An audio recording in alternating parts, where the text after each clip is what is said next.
Jadi ini adalah hari kedua aku ngelatih public speakingku selama 30 hari. Jadi untuk hari ini aku bakal ngebahas tentang satu buku yang udah aku baca, yaitu Tara. Kebalik gak sih? Ini adalah buku dari Victor. Aku nggak Victor E. Frank. Aku nggak tahu ya cara baca. Kita bilang Victor aja. Judulnya adalah Man's Search for Meaning. Nah, buku ini itu dia ngeceritain tentang bagaimana kehidupan dia selama di camp konsentrasi, karena dia itu pernah hidup di camp konsentrasi selama beberapa tahun, kemudian dia bebas. Nah, di buku ini juga itu dia ceritain tentang bagaimana dia bisa nemuin makna hidup dia walaupun di tengah situasi-situasi yang enggak enak, atau di tengah situasi yang penuh dengan penderitaan yang bener-bener derita banget gitu.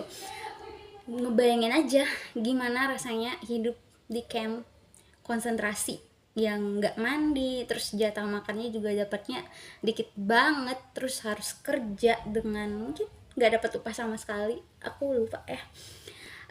Terus intinya di buku ini dia bilang bahwa sebenarnya ya, misalnya kalau kita ngalamin penderitaan gitu, hidup kita tuh akan tetap bermakna gitu loh. Ini tuh tergantung bagaimana cara kita memandang atau menyikapi penderitaan yang sedang kita hadapi. Nah, gini. Kalau kalian pernah baca buku Filosofi Teras, nah di Filosofi Teras itu tuh dia juga masukin cerita tentang si Victor ini yang masuk di camp konsentrasi gitu ya.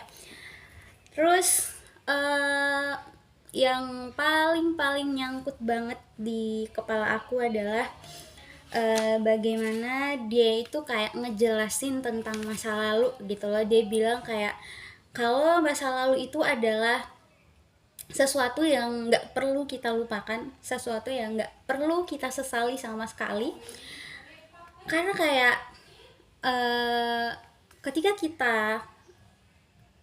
mempunyai masa lalu itu artinya kita udah menghadapi situasi yang paling nyata gitu. Bahkan hari ini aja itu dia bilang ini tuh nggak nyata, yang nyata itu adalah apa yang udah kita lewatin.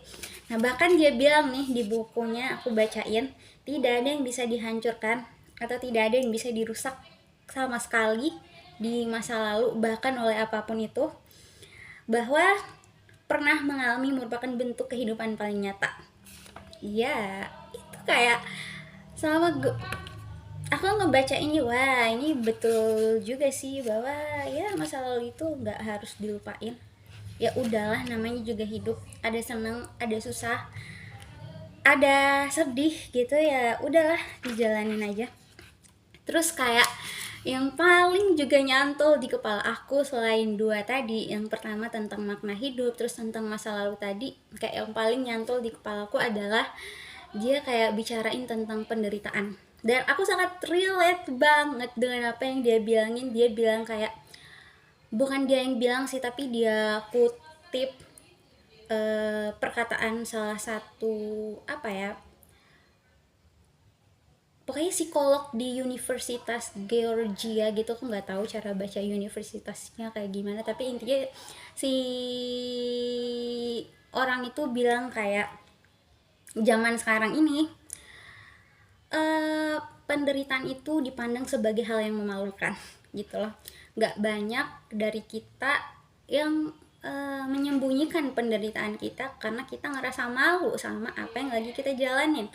Misalnya nih, ada orang tuanya yang lagi cerai, itu kan situasi yang tidak bisa kita hindari sebagai anak. Itu adalah keputusan dari orang tua kita. Dan ya, sebagai anak mungkin kita ngerasa malu atas hal itu, kita ngerasa kayak bahwa itu adalah aib. Nah, di buku ini dia bilang untuk penderitaan aja tuh kayak, pokoknya kita tuh menderita dua kali gitu. Udah kita menderita atas penderitaan kita, terus kita juga harus menderita karena rasa malu yang kita rasain karena penderitaan kita. Jadi kayak spiral setan gitu. kita udah derita, terus kita harus menderita lagi gara-gara malu akan penderitaan yang kita rasain, ngerti nggak? Terus gitu kayak, oh iya ya, ini tuh kayak aku ngerasain banget apa yang udah dia jelasin ini, kayak aku ngerasa relate. Apa sih, kayak sebenarnya isi buku ini tuh bagus banget, tapi karena aku nggak bisa nyampein isi bukunya eh apa ya, dengan baik, ya gitu deh. Pokoknya kayak bagus banget. Dia bilang gitu, semuanya itu ya tergantung sama bagaimana kita tanggapin situasi-situasi hidup kita gitu. Udah mau 6 menit aja. Udah, itu aja. Aku harap kedepannya public speaking aku bakal lebih bagus lagi. Yeay.